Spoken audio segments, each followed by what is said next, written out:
Hello everyone, this is Shamsi, and today we're going to be talking about making quanta in Dual Universe.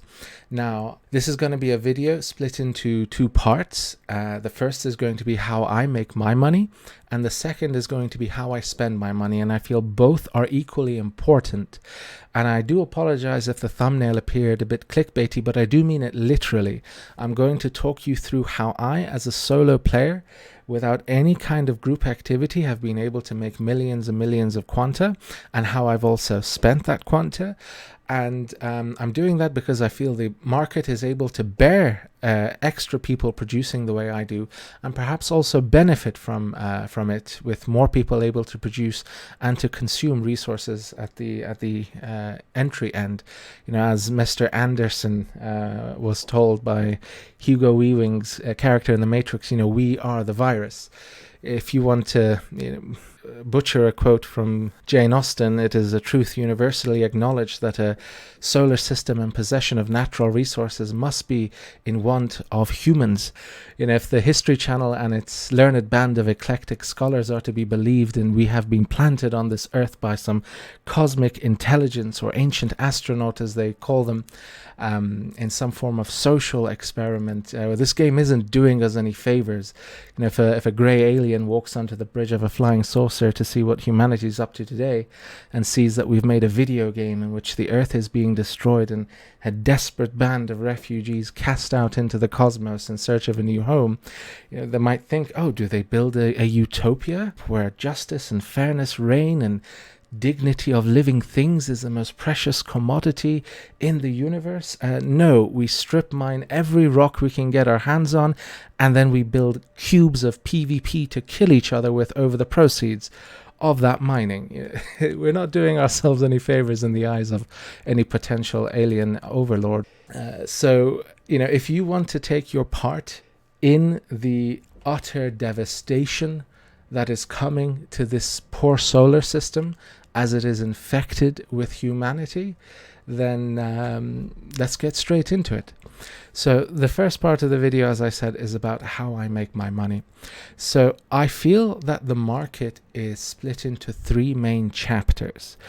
The first and the last chapters are its extreme ends. So raw materials coming in at one end being one extreme, and the highest end of produced goods being the other extreme, the other end of the market. And in the middle is, you know, the mid-list type thing. So, you know, engines, wings, boosters, adjusters, that sort of, you know, components, or containers and industry units.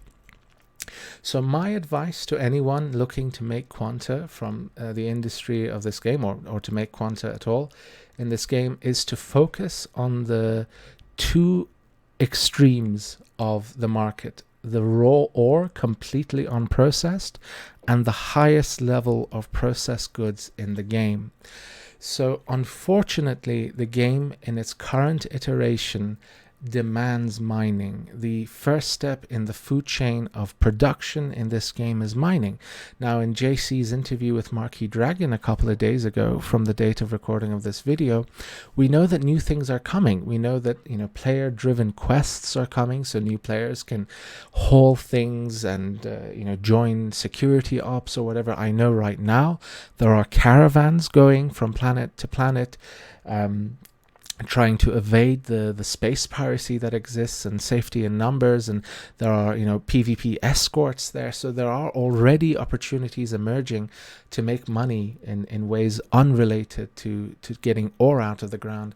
But in terms of the most reliable way right now that I believe to make money, mining is it. So there's, you know, shipbuilding too. Already there are, you know, master voxelmancers making names for themselves, building functional and also beautiful ships. Unfortunately, given the two monstrosities that I've created, you know, shipbuilding for money, ship design is not going to be the way I make any money.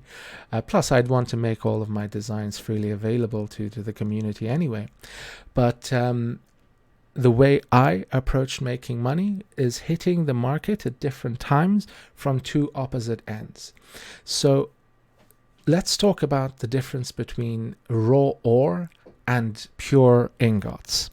So if I am a large organization and I have 50 players all devoted to industry, I can hyper specialize those players into individual tasks. And by this point of the game, I'm not far away from having level 5 skills in one particular process chain step per character.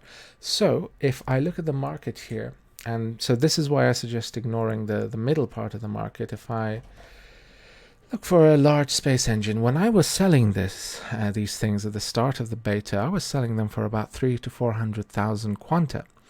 But now what large organizations can do is take all of those skill points, talent training that they've put into individual characters and produce the engines at roughly the cost, or slightly above the cost of what it would take a solo player to produce it for themselves in terms of raw ore.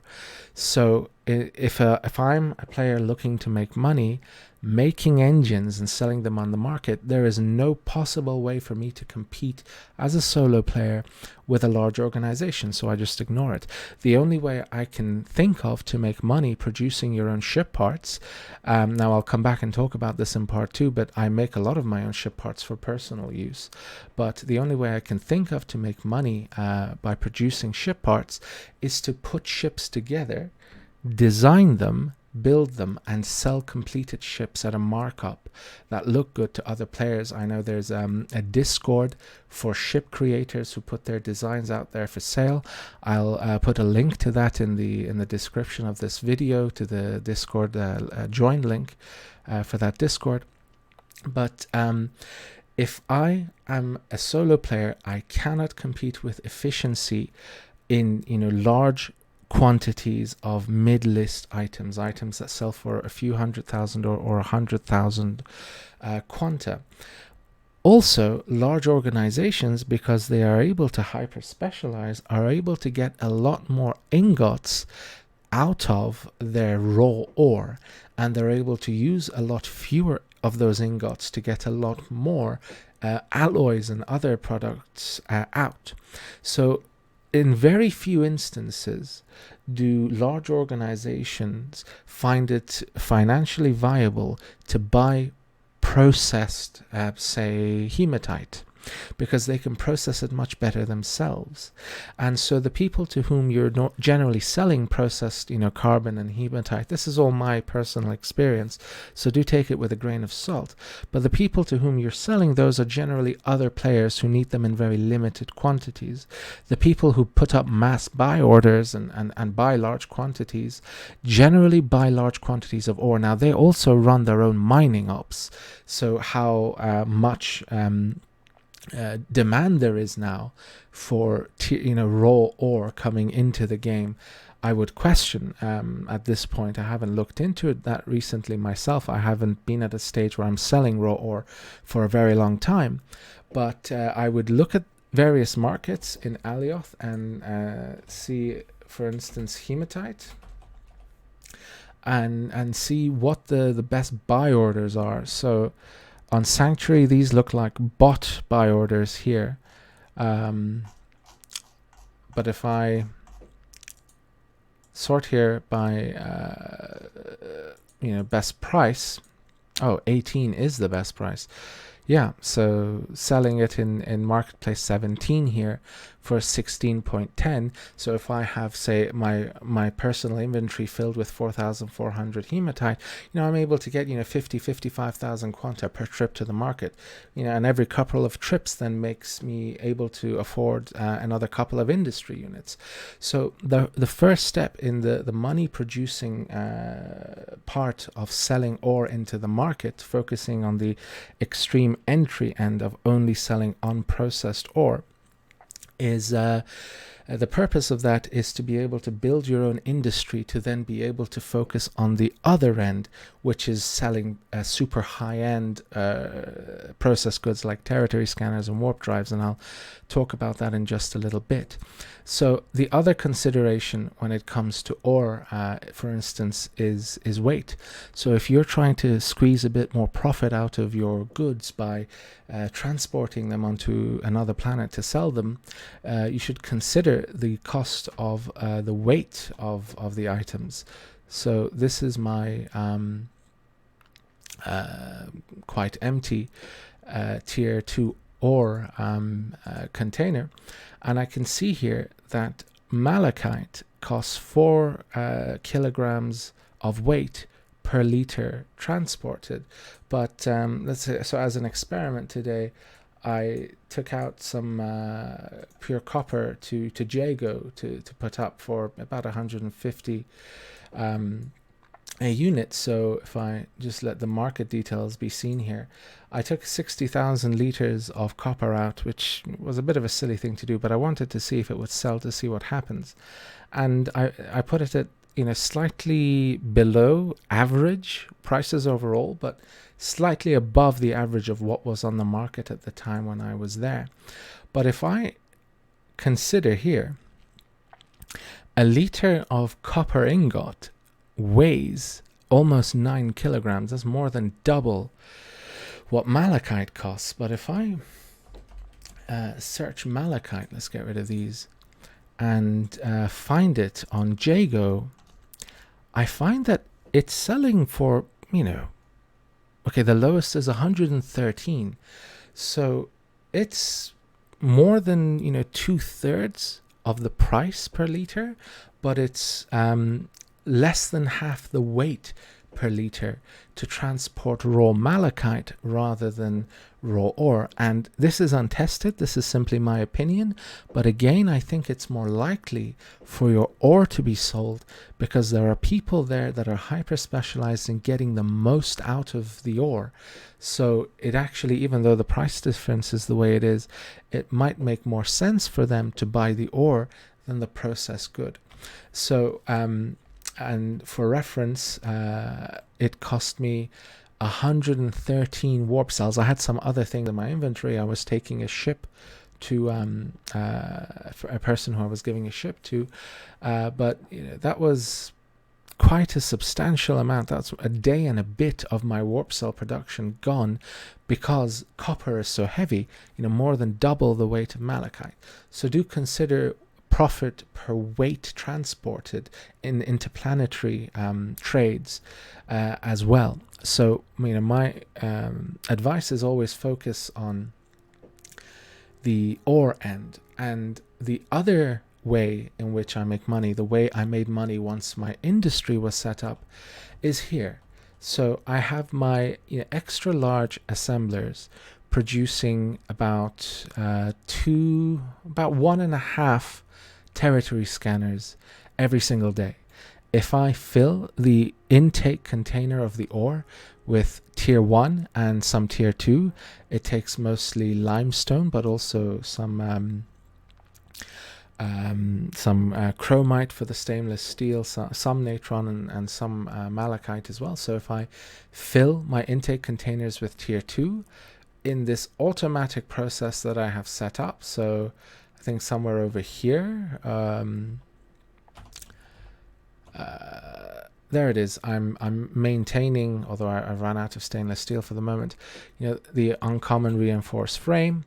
And over here, those only take like 5 hours to make. And over here, this electronics facility, it's not making one because there's already one in this output folder, and it's only set to maintain one. Every 5 hours, it can make one of these if I have the input of raw ore to support it, which means these two are able to produce 1.5 territory scanners a day.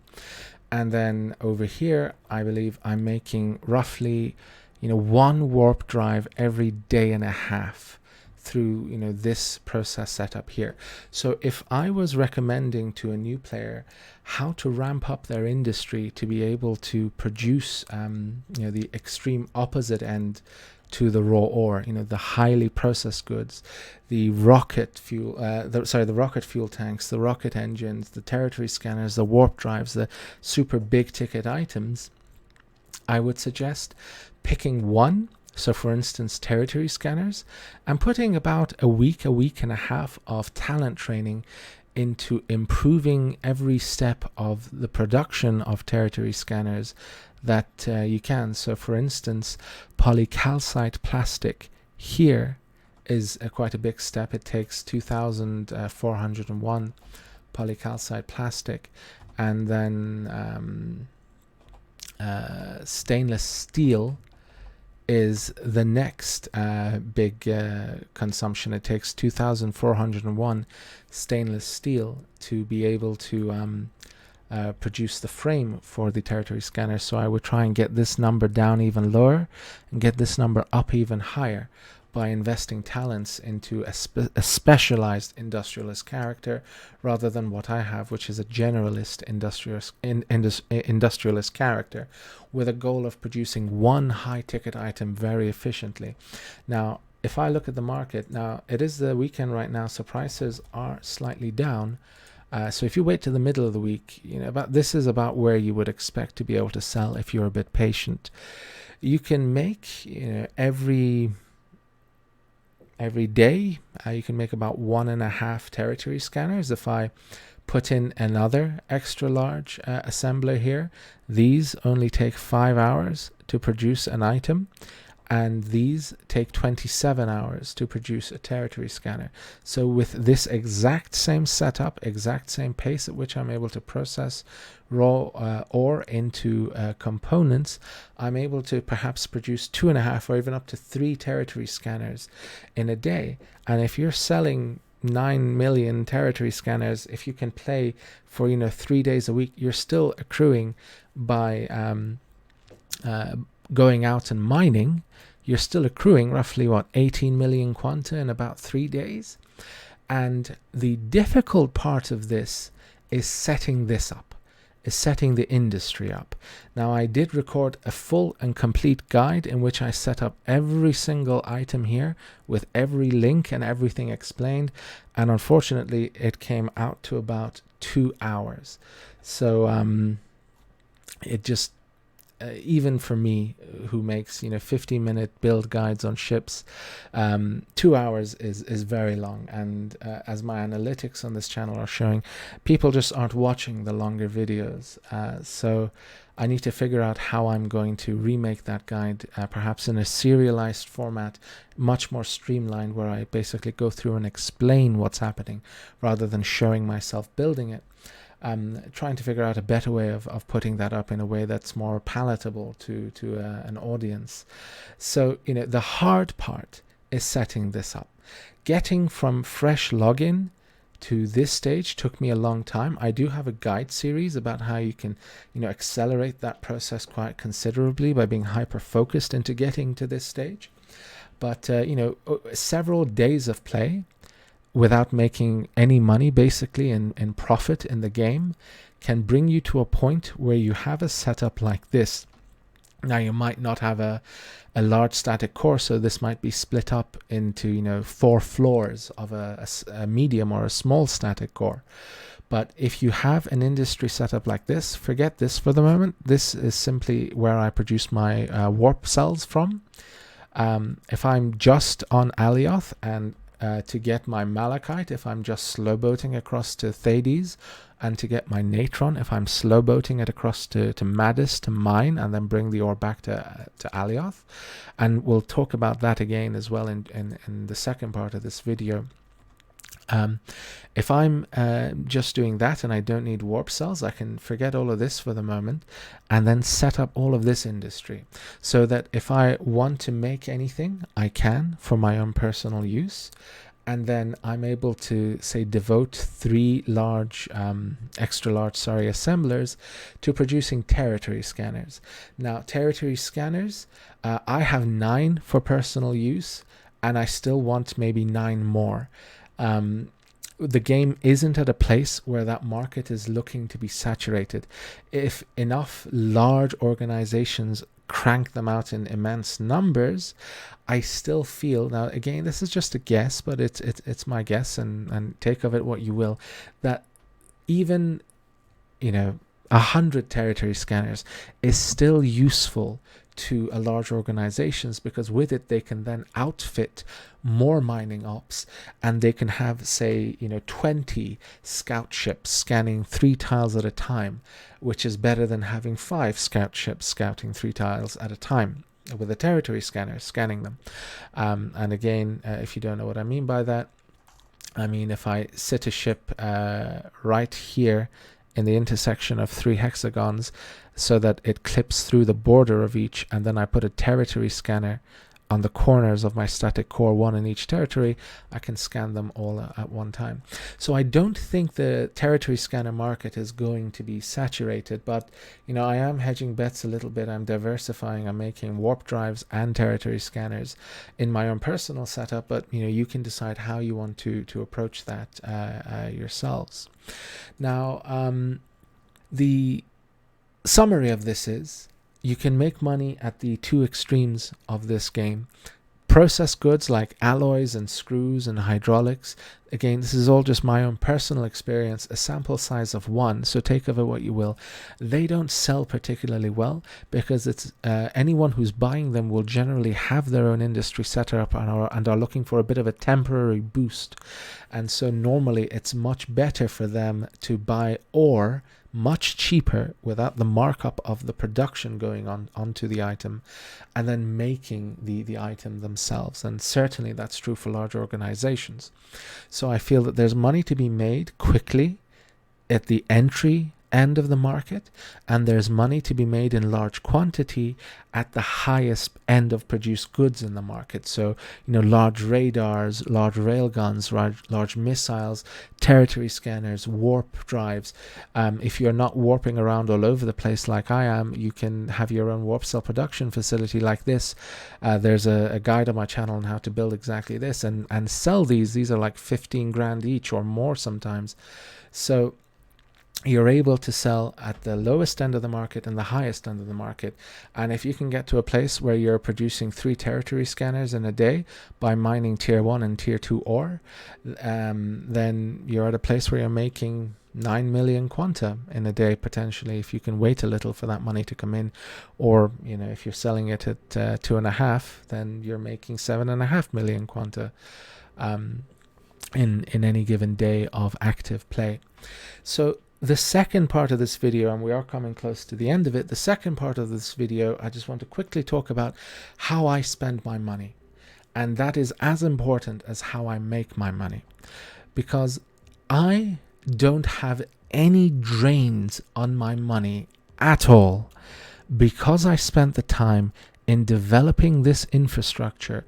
If I want, let's see, what am I building from my small assemblers here? I was something, I forgot. Yeah, dynamic core unit S. I wanted 10 of them, so I just put 10 of them to be cooked. If I wanted wings, I set these to make them. I think I'm making transfer units here. I needed a couple more, so I just started building them. Anything I want in the game, I can make. The place that money comes into it for me is time. In our society, we don't often equate money to time, but they are very equatable things. So if I don't want to go out to Thades for 1 hour and 5 minutes or whatever flight and buy chromite, so I mine my own chromite, I can buy it here on Alioth District 1 Marketplace 37. So I could potentially mine 50,000 chromite in an hour or so, but it's an hour for me to get there and an hour for me to get back. So we're talking a very long trip, but instead I can spend 1,850,000 quanta buying 50,000 chromite to save myself the trip, and instead go out in Alioth, mine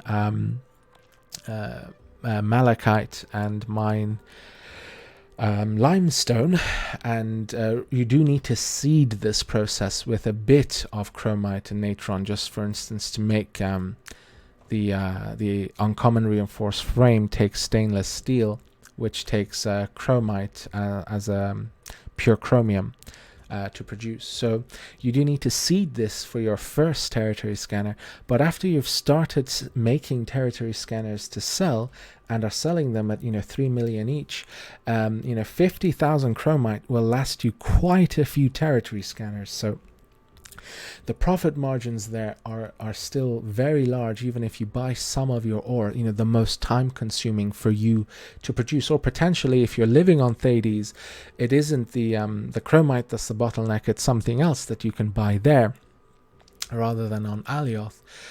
And so you'll find that if you spend the time to develop your own personal industry like this, before you get to this stage, you can make money by selling raw ore, and after you get to this stage, you can make money by selling produced goods. Now, the game does give you 100,000 quanta per day, and to me that was enough. So if I wanted a container hub and they cost like 25,000, I could buy a couple. So while I was in the process of building this industry, I wasn't spending any money. Once I had the industry set up and I had mined all of my own ore, and I was starting, when I was doing this, territory scanners were like 4.5, 5 million. I sold one for 6 million, but that was immediately before the prices permanently dropped down to the kind of levels that they are now. So you're talking, 1 less million quanta a unit in profit potentially, but still it's an enormous amount of money. And if you hyper specialize your talents into it, you can also make millions of quanta per day, completely independent of anyone else as a solo player. So if you do have any questions for me, I am streaming this. You can come hang out live in my chat, or you can leave a comment below and I'll answer them as quickly as I can. On the other hand, if you've been able to gain something useful from this and don't have any questions, then thank you for watching. I hope you've enjoyed this. I hope you've gained something from it. And if you have, please do consider liking the video or subscribing to the channel, or even following me on Twitch. But until the next time, thank you for watching, and bye for now.